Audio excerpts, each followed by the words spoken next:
It's been a great year for potatoes, and if you're looking for a low-tech, traditional, reliable way of storing them, this is the video for you.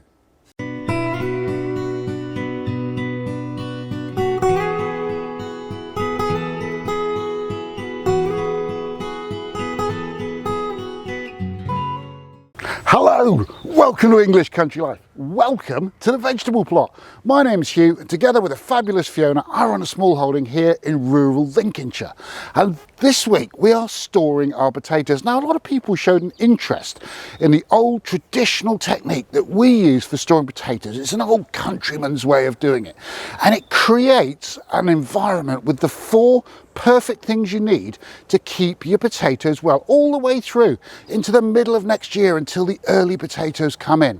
And the things you need to do to accomplish that is you've got to keep your potatoes cool, you've got to keep them dry, you've got to keep them dark, and you've got to keep them well ventilated.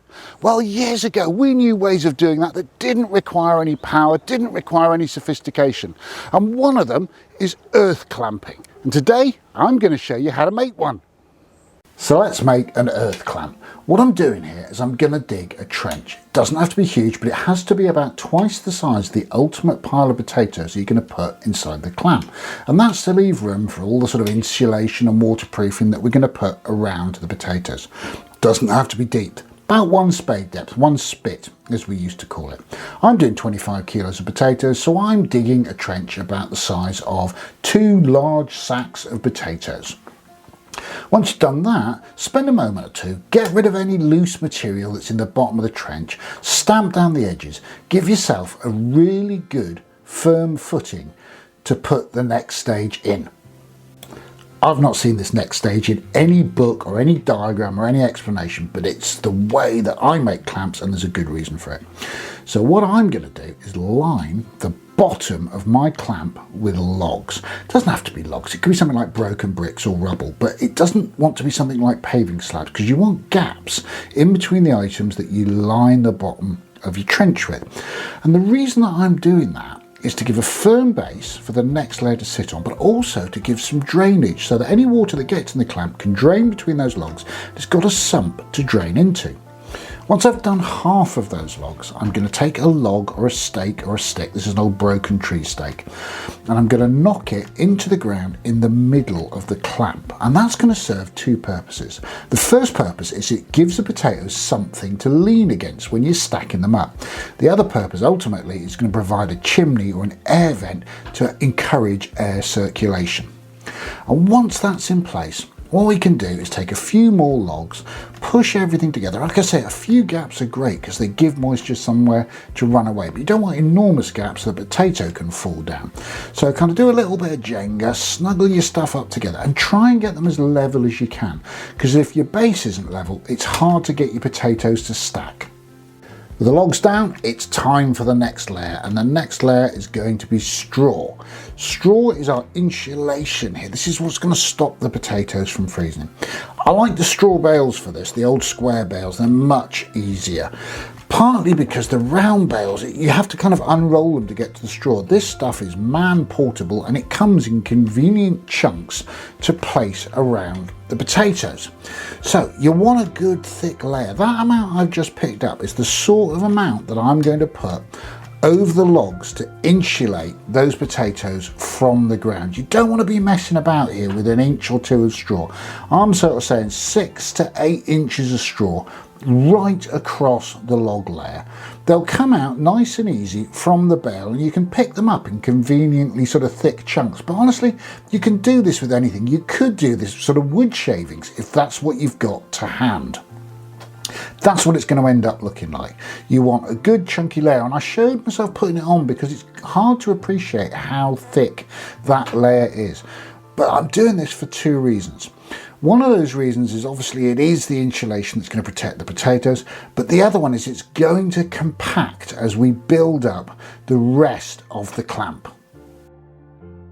It's potato time, finally, and this is what 50 pounds of potatoes, 25 kilos of potatoes looks like, roughly. And these are the main crop potatoes. We've already eaten the first and second earlies to get us to this part of the year, and these are the larger main crop potatoes that hopefully will see us all the way through the winter. What I like to do with these is take the very biggest ones and arrange them in a ring around that post that we drove in earlier. And then we'll build the layers up from the largest at the bottom to the smallest at the top. I mean, you don't have to be precise, you don't have to measure your potatoes, but always pick out your biggest ones first because they're the most stable. And you can see why you want your clamp to be level at this stage, because we're almost going to build like a sort of spud pyramid around that central pole. Once we've built them up, this is what it's going to look like. If you've got more than that, I would advise to build multiple clamps. Some people build bigger clamps, but once you break them open, that insulation and protection is gone, and you really don't want that to disappear. And then it's another 6 or even 8 inches of straw right over the top of those potatoes. When I've built a full thick layer of straw right over the potatoes, you can see how I've sort of fluffed up that straw a little bit. It's time to earth up the earth clamp. And I'm taking the earth that we dug out from the trench earlier, but I usually find, if I'm honest, I've got to add more earth to it as well.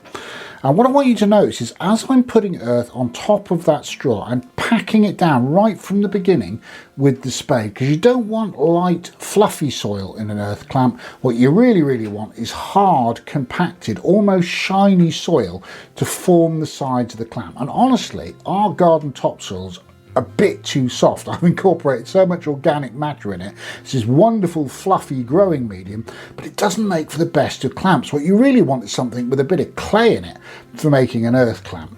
So fully cover your straw over, and don't be frightened to give it a good whack with your shovel. And sometimes I use the sole of my boot, really pressing that stuff down each layer. And whilst you may think, oh, he's covered the straw here and that's nearly done, that's kind of layer 1 of about 5 layers of soil that I'm going to put on this. And by the time you've finished building up that soil, what should happen is you've got, like I say, 6 to 8 inches on top.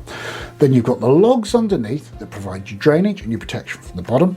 You've got all your straw for insulation, and you've got a compacted layer of soil over the top from which the water will just run down the sides and disappear. Well, we're nearly there now, aren't we? There's one final thing just to make this a really good clamp. Do you remember that pole we put in? Well, we give it a bit of a wiggle and then a little bit of a twist, and then we're going to pull it out. And that creates an air channel right down into the middle of the clamp, allows the clamp to breathe, allows any moisture to escape.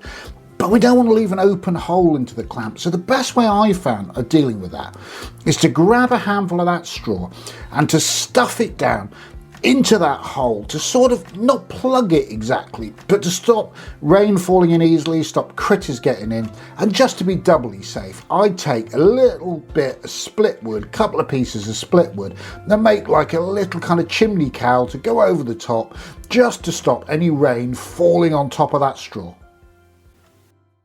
Well, that's an earth clamp, and we've made this video because we were asked to in the October small holding video. We mentioned them and a lot of people said, could you show us how to make one of those? Well, yes, obviously we can, and we can show you lots more. I'm old enough to remember a lot of these techniques being very common. More than half a century ago in a rural area, I watched them done, and it was how people got through the winter and the hungry gap, how they stored their produce and made sure it would be available to the new crops come in. And those potatoes will get me all the way through to the first earlies coming in next year. And there's lots of other techniques that are similar. Usually they were done with almost no expenditure, almost no technology, and using the things around you. Another classic example is something like sauerkraut. It's almost free to do. It extends the life of the vegetables almost indefinitely. It's delicious, and it gives diet variation through these dark, cold months. If you'd like to see techniques like that, please let us know in the comments, and we'll try and make those kind of videos for you. If you've enjoyed today's video, can you spare us 5 seconds? Give us a thumbs up down below. If you haven't subscribed to the channel, you'd like to see more of this sort of thing, tap on the subscribe button, hit the bell next to it. You'll hear every time we upload a new video. It's a completely free service that keeps you in the loop. For today, thanks for joining us. Enjoy this autumn sunshine and come back and see us soon. Take care.